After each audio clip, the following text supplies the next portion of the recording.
इतिहास के महत्वपूर्ण प्रश्न। सबसे प्राचीन वेद कौन सा है? सबसे प्राचीन वेद ऋग्वेद है। ऋग्वेद को सबसे प्राचीन वेद माना जाता है। भारतीय संगीत का जनक कहते हैं। भारतीय संगीत का जनक किसे कहा जाता है? तो सामवेद को भारतीय संगीत का जनक कहा जाता है। तंत्र मंत्र वाला वेद किसे कहते हैं? तो तंत्र मंत्र वाला वेद अथर्ववेद को कहते हैं।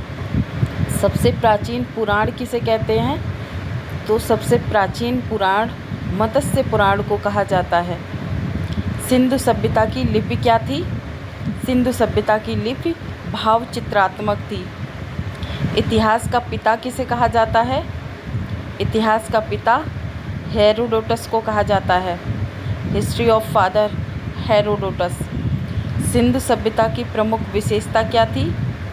सिंधु सभ्यता की प्रमुख विशेषता नगर योजना थी। सिंधु सभ्यता का सर्वमान्य काल क्या है? 2300 से 50 से लेकर 1750 ईसा पूर्व। हड़प्पा सभ्यता के उत्खननकर्ता कौन थे? दयाराम साहनी, जिसकी खोज कब की गई थी? 1921 में दयाराम साहनी के द्वारा हड़प्पा सभ्यता की खोज की गई थी। सिंधु सभ्यता की प्रमुख फसल क्या थी? सिंधु सभ्यता की प्रमुख फसल गेहूं और जौ थी। सत्यमेव जयते लिया गया है।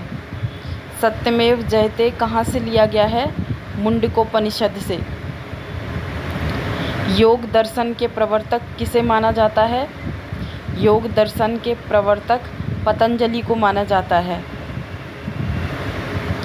योग दर्शन के प्रवर्तक पतंजलि हैं। पतंजलि को ही योग दर्शन का प्रवर्तक माना जाता है। सांख्य दर्शन के प्रवर्तक कौन थे? सांख्य दर्शन के प्रवर्तक कपिल को माना जाता है। प्रश्न कैसे लगे कमेंट करके ज़रूर बताएं।